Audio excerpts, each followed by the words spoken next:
This is kind of what you're waiting for, right? Sunshine, and I've got a t-shirt on. First time out this year without a hoodie, without a jacket, without the hat, actually getting some sunshine. I was telling you on Monday in my video about knowing when something is time to come to an end. Maybe it was slightly misunderstood by some and thinking that I was actually quitting YouTube from the title. So I apologise if that was a little bit clickbaity. Not quitting YouTube, but quitting a 30 plus year hobby, career of dance music and DJing. But the YouTube thing here, me talking to you, is very much where I'm putting my efforts and my focus, because this is what I'm loving doing. Loving the creativity, loving the messages, the community and everything that's come along with it. So this is very much where I want to focus my efforts. And as I mentioned in that video, I'm somebody that takes on a lot of hobbies and loves a lot of activities, but I'm often finding myself disappointed that I can't spend the time on it the way I would like to. And that's where it gives me the mental capacity to think, right, if I stay focused on something, I can really put my efforts into it. So that's what I'm doing. When I messaged regarding that video on Monday, I mentioned in it about the start of that 2020 period when Boris appeared on TV. And I was telling you that me and a colleague and the team that I was working in at the time remained working. And yesterday I received a text message from that colleague because that person had watched Monday's video and we're just reminiscing about what we had gone through, him and I together, because everybody else went out of the business. So to recap, to make this a bit clearer, I was working for a nationwide utility company, one of the big 6 energy companies in the UK. And I was managing a team at the time of about 8 people in total. And when Boris made that announcement in March 2020 that we would have to go into lockdowns, the company that I was working for decided that some people would go on furlough and some people would remain in the business. And me and this colleague were the 2 that were selected to remain working. And I think part of it was a decision around salary gradings, capabilities, etc. And so him and I, out of a team of 8 that I was managing, were told that we would need to stay in employment, stay active, pick up all of our tasks, and that I was also to then manage the 6 other people within the team who would go out on furlough, paid time off to remain at home.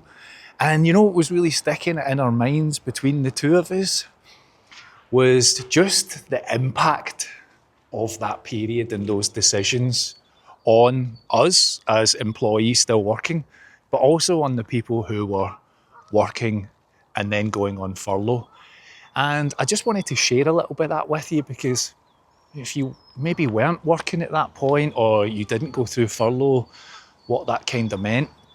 And also Yvonne, who's feeding the geese and the ducks back there, she also had to go on furlough in her job, so she was off for, I think, 6+ weeks before she was then brought back into the company. So I had 6 members of staff who were told to take 3 months off. And what was fascinating at that time was just seeing the reaction from people who were out of the business versus those who had to stay. So me and a colleague had to pick up the 6 other people's workloads to make sure that the business stayed operational, to make sure that targets were still being met. So we had to very quickly pivot, pick up 6 people's jobs. And then what was fascinating was that the 6 people who were out of the organisation, they basically had 3 months fully paid at home. But I was responsible for calling them weekly for a mental health check-in. And that was just also wild to me, because I'm having to look after people who are technically on a fully paid holiday, whilst I'm picking up, me and my colleague, we're picking up 6 other people's jobs, working with management on crisis management, all of the things that we couldn't do at that time. So it was an energy company. They visit people's houses. They do things like meter readings. None of that was allowed. There was no ability to go to a customer's house, and only under extreme emergencies was that allowed. And the reason for that was just health and safety. So we're managing thousands of home visits, boiler maintenance, safety checks, new meters, meter readings, all of those things that an energy company would look after on behalf of a team. And it was just, see, when I think back to it now, it just all felt like such madness. And it was all being made up on the spot.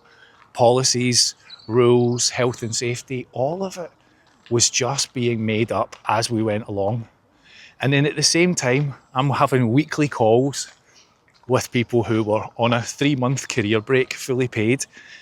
And the feedback from those staff at the time was around how difficult they were finding it, how difficult it was to sit at home, fully paid, doing nothing. And we would have these conversations about maybe this is a great chance to learn a language or pick up a skill that you've always wanted, you know, during those months that we were all stuck at home. You would see people learning to bake bread and, like I say, learning a language. I'm managing these 6 people sitting at home, and I would go on and have to be all, you know, try and be super positive. Hey, what are you up to? How's things going? And at the same time, I'm doing those 6 people's jobs with my colleague. So when he messaged me a couple of days ago to just chat about this, we just laughed. We both just chuckled about people being paid to sit at home whilst everybody else is doing their workload, and how they were feeling about it all. And this really would have been an epidemic of mental health issues for people. You know, I had somebody in my team who lived alone, who hardly saw anybody. And so the office environment being taken away from them would have been quite shocking. And so there was different circumstances across those 6 people.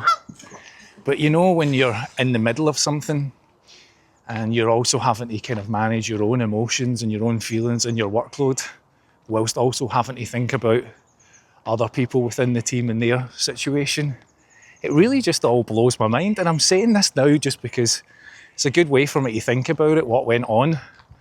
And what I was really interested in is, like, what was your work environment like during those last years? Were you involved in lockdown? Were you still working? Were you working at home all of the time? Were you on furlough? Did you receive some funding that meant that you could be at home for that period of time? I'm fascinated to learn about other people's experiences, but thanks to that friend colleague, that reached out to me just to remind me about that period, because it had actually started to drift away from me just what went on over those years. Anyway, that was my thought for today. What a wild 5-year period we've came through, right? And I would just say, I hope we never see that again. Not in my lifetime. Now, thanks for all the support over the past videos. Leave me a like, leave me a comment if you've enjoyed this. We'll see you on tomorrow's video.